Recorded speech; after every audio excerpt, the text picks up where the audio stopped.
There's a moment that feels deeply confusing when it happens. Everything feels warm, connected, natural. You're talking more, sharing more, opening up. You feel closer, not just emotionally, but mentally too. And then, without warning, they pull away. Not after an argument, not after conflict, but right after things started to feel real. And that's what hurts the most. Because nothing went wrong.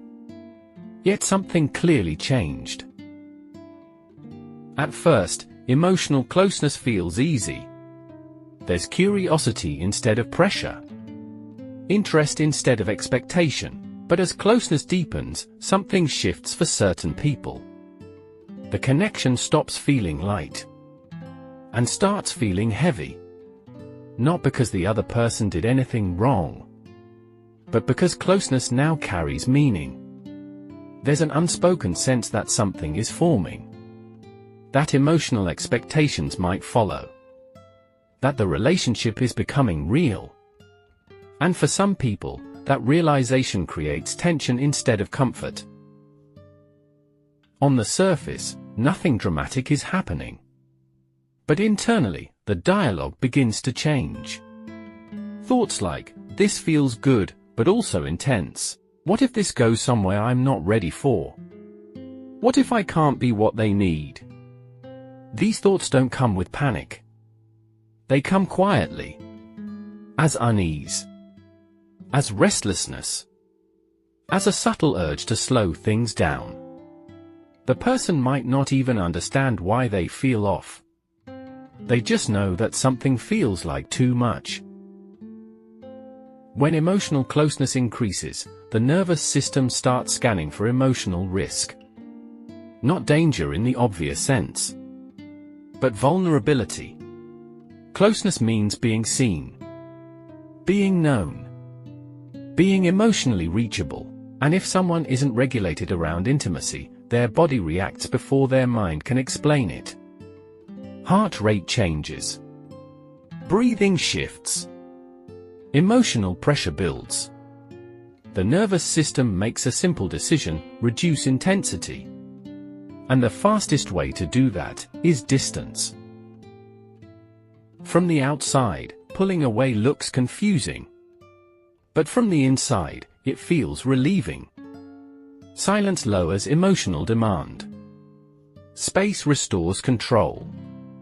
Distance quiets the nervous system. The person may finally feel calm again.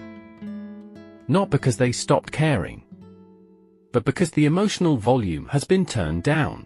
This is why people often pull away right after moments of closeness. Closeness increases intensity. Distance reduces it.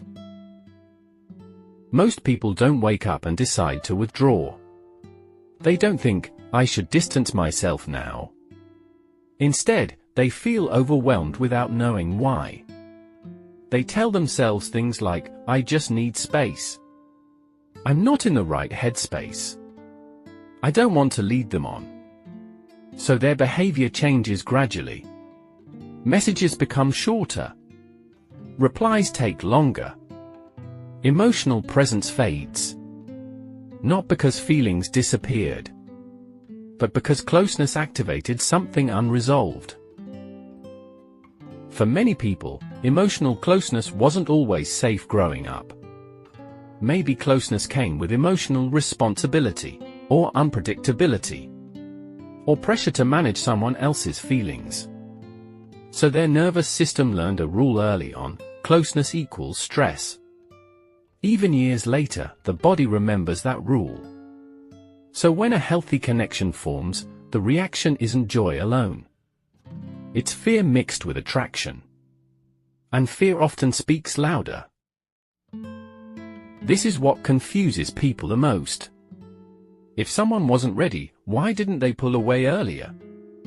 Because fear doesn't activate at the beginning. In the beginning, there's nothing to lose. But once attachment forms, once vulnerability appears, once the connection starts to matter, That's when the nervous system reacts. Fear shows up not at the start, but at the point of emotional investment. This behavior isn't manipulation. It isn't a game. And it isn't always a lack of interest. In many cases, the feelings were real. The connection mattered. The person just didn't feel emotionally equipped to stay present once it deepened. Pulling away became their way of coping. If someone pulled away from you after things felt close, it's natural to blame yourself. To replay conversations. To wonder what you did wrong. To think you moved too fast. But often, the withdrawal had nothing to do with you. You didn't ask for too much. You didn't imagine the connection. You simply met someone at the edge of their emotional capacity. And instead of leaning forward, they step back. Understanding this pattern changes how you process the experience. You stop personalizing silence. You stop chasing explanations that were never available. And you stop trying to fix something that wasn't broken, just unfinished. Understanding doesn't remove the disappointment, but it gives it meaning, and meaning makes it easier to let go. Emotional closeness reveals more than attraction. It reveals readiness. And sometimes, distance isn't the absence of care. It's fear showing up when connection becomes real.